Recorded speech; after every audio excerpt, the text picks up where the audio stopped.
Thank you, thank you, thank you, thank you. It's been an eventful week. But we just want to get on with two global stories about our friends, the police, or should I say, our frenemies. That's because the police has become the last uniformed personnel some encountered before awaiting resurrection. But after the recent meeting between the French President Macron and Nigeria's Tinubu, it seems the two countries' police officers decided to share bilateral characters, one that's keeping them in the news for the same and wrong reasons, and that is brutality.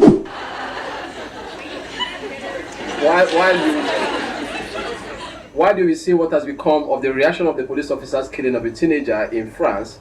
A shocking video now circulating the internet has given Nigeria's new Inspector General of Police a reason to pay attention to the Twitter wotowoto because it is capable of NSAC's Pro Max. You know what I mean? Okay. Anyway, stay tuned. When I return, I'll be bringing you these issues on Zini360tv.com with Eze Uwezuki.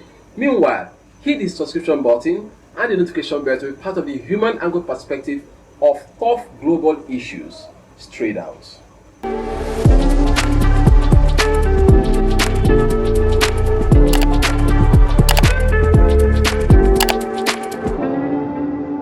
Welcome back to Zini360tv.com with Eze Uwezuki, where we peruse global issues from human angle perspectives straight up. Now let's get into the issue of today. After the French police officer shot and killed a 17-year-old driver, in a shocking turn of events, the police officer is now being investigated for voluntary homicide. And let me tell you, it didn't take long for the French people to express their anger in the most French way. You remember the French Revolution? Yes, that's what I mean. Indeed, fires, violent protests erupted, leaving scores of officers injured. Major French cities for a fourth consecutive night. Riots are breaking out right across the country this week after the deadly police shooting of a 17-year-old French boy of North African descent on Tuesday. Prosecutors say the teen was shot after he failed to stop his car when told to do so by police. An officer now under investigation for voluntary homicide. Now, the French government is deploying a whopping 40,000 police officers to restore order. 40,000. That's like the entire population of about 3 countries in the world. Yes, seriously, I'm not kidding. There are some countries that are just about that population range. Now, the officer who fired the fatal shot claimed he was trying to prevent the car from fleeing, fearing for his own safety and that of his colleague. Really? Does that sound familiar? Why is it that the police officers always come up with this defense? So what's going to be the defense of the dead teenager? Well, I guess that's because dead men tell no tale. I have a proposal. Every police officer anywhere in the world should be made to wear body cams. And should it be turned off like the Lekki tollgate camera during the last night of the answers? That should be used to build a case of willful intention during any case of police brutality or fatal killing. Anyway, consequently, the French President Emmanuel Macron has gone ahead to hold an emergency security meeting to address the violence, and he called the act totally unjustifiable. French President Macron calling the riots unacceptable and unjustifiable, blaming social media for spreading copycat violence. So Macron, which of the acts is totally unjustifiable? Is it that of the police or that of the protesters? Well, in a related development, we have another disturbing story for you. This time from, yes, you guessed right, Nigeria. It seems like a Nigerian police officer decided that France gendarmes should not be taking the world center stage in police brutality, and so he chose to register Nigeria's presence too. Let's get into the details.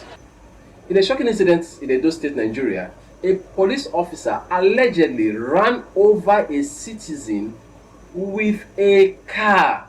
And no, this wasn't part of the Fast and Furious audition. According to witnesses, the police officer from Ekoma Division accosted the citizen to check his phone, which he rightfully refused. But that didn't sit well with the officers. They decided to seize his phone and handcuff him. But things took a horrific turn when they reportedly tried to leave the scene without uncuffing him. Can you imagine that? Did they think that they gave him a wristwatch? Like, one has. At this point, I recommend that if you can't stomach a scene where a vehicle will run over someone, it is recommended that you skip this video footage now, because what you're about to see is a little bit disturbing.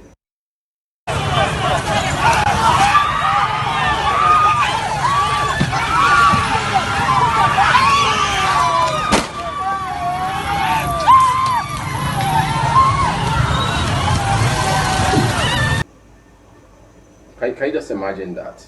Now, did you see the display of recklessness as he ran over the citizen with the vehicle? Talk about taking the laws into your own wheels. That's more like what we've seen here. You know, sometimes they take the laws into their hands, but this time around it's into their own wheels. I guess that they skipped the chapter in the police training manual that says, "Thou shalt not run over civilians." Which book is that? Anyway, that's not the issue right now. After the incident, the police officer conveniently fled the scene, leaving the citizen in a life and death situation. It's like a hit and run case, but with a police twist. I can only imagine if the escape plan involved a high-speed pursuit of his own conscience. How would you go to bed knowing that you did such a thing to somebody and you sleep well? You must be actually high on colos. Understandably, this incident has sparked outrage among the public. Angry protesting netizens have taken to online protests demanding justice for the victim. But remember, when netizens of Twitter started their protests years back on the issue of police brutality, some felt it was just 3 persons tweeting in a room. Until October 2020, when the youths defied ethnic colorations and confronted their frenemies. That should have served as a warning.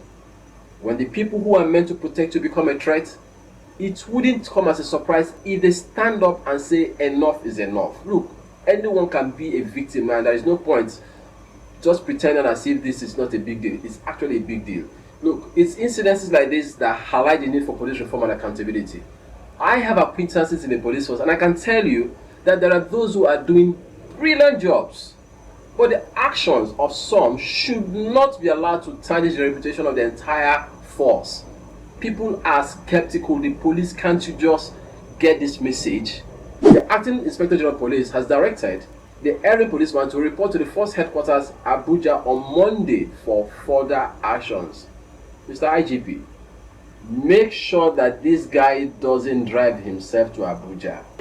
I know what I'm saying. If possible, let him trek from Ekpoma to Abuja. Abuja is not far from some people. Some people have trekked to Abuja before. I remember very well. Anyway, that's all we have for you for these global stories. Remember, folks, always respect the law. And to you, the police, what really are you? Is police our friends or our frenemies? Remember to subscribe, like, and share, and stay tuned for more human angles around the globe, straight out from Zenith360TV.com with Eze Uwezo.